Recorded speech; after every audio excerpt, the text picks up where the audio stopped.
بەڵامی تر زۆربەی گەنجەکان بۆ خۆشییەنە ئێرە و لەبەر پێگەنین و لەبەر کەیف و خۆشی زۆر جار ئاگیان لە تعلیماتەکان نابێنێ کە من پێیان ئەڵێم. ئێرە سەیرانگەی سەرسنارە ماوەی 1-2 ڕۆژە گرتە ڤیدۆیەک بڵاو بۆتەوە بەلەمێک ئەلم بەلەمانی پشتی منەوە لەویادا خەریکە نوقم دەوێت و 2 کەسی بەسەرەوەیە.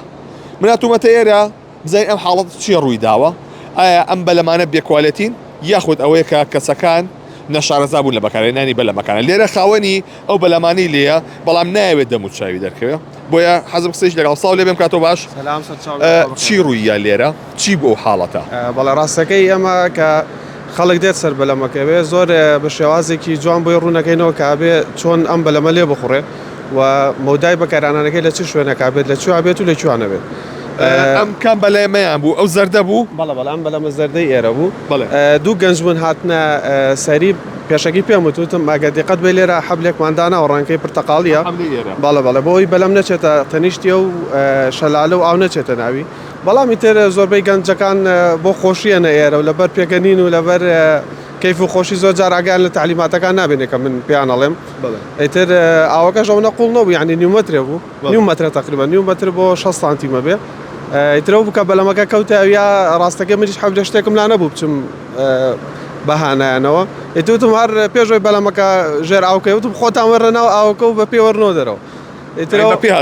بەڵێ هەر بە پێ هاتوتم لێرە وەرنە دەرەوە. ڕاستەکەی من 3000 لێسەن ئەگەر باسی سیارەکەی بەڵام بڕاوکە نزیکەی 50-60 سەرف کردو تا بەلەمەکە بێنمە دەرەوە بە حکمیەوەی کە گەنجیش بوون دڵم ناوی چیان پێ بڵێ مەر وتم لەبەرخوا بڕۆنەوە. وەزعیان باش بووە. دار وەڵای هیچ کێشێکیانە بچکە ئاوەکە قوڵ نییە، یعنی تقریبا هەر نیو مەتر بۆ 6 ساتی بەرەو نابێت. ئەگەر کارمێکەکەم گوێزێتەوە ئەمە ئەو حەبلێکە داتانەوە. بەڵێ ئەو حەبلە پرتەقاڵیە ئێستا لەبەر ماشەڵڵا ئاوەکە زۆر زای کردووە.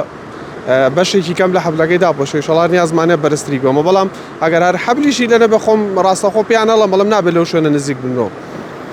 ئەم بەلەمانە هەموو کەسێک توان هەم تەمەنێک توانین لێ بخڕێ؟ بەڵێ 5 کەس دەتوانێت سەرکەوێ تەنە بە مناڵێکی بچکۆلەش لێ خڕێت چکاوەکو پاسکیل وایە پایدەر لێ چێتە پێشەوە و پایدەریش لێتە دووە. واتە ئێوە ئەیەن بە هەموو تەمەنێک؟ بەڵێ کێشەی نییە، بەڵامیتی تەمەنەکە نابێ ئەوە بچکۆلە بێ کە ئەگەر مەسەن بۆ نمونە 2 مناڵی بچکۆلە بنەبێ کەسێکی گەوریان لەگەڵا سەرخەمە جناگەر زۆر بچکۆلە بن نابێت. یەکەم جارم حاڵەتە ڕووبایە پێشتریش هەبووە.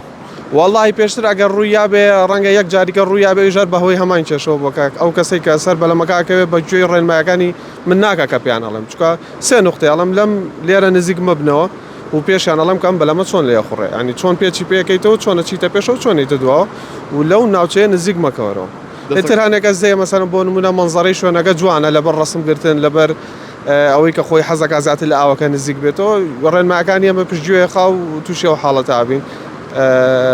ئیترش دڵمان گەورێ شتەکە بۆ خۆشیە نامانوێ مەسەن بۆ نەخوا نەخواستە قسەیە بە کەسێک بڵێن دڵی برینار بێ شعوری برینار بێ بێمان خۆشە شتەکە مادەم هیچی لێ نەکەوتەوە حەزەکەی نەر بە خۆشی بێت وڵا دایمە خۆی ئەمە دڵمان بۆ خۆشە خەڵک لە خۆشییا بێت، یعنی ئیشی ئێمەوەیە خەڵک بکەینە خۆشیەوە خەڵک لە خۆشییا بێ ناڕەحەتی لەسەر خەڵەکە بکەینەوە کە خەڵک بۆ ئەم سەیرانگای جێوێکی خۆش کەشێکی ئارام بەسەر بەرێ نەک خوا نەخواستە خەتای خۆیانە کە خۆیان بەدەستی خۆیان نەخەنەوە حاڵەتەوە.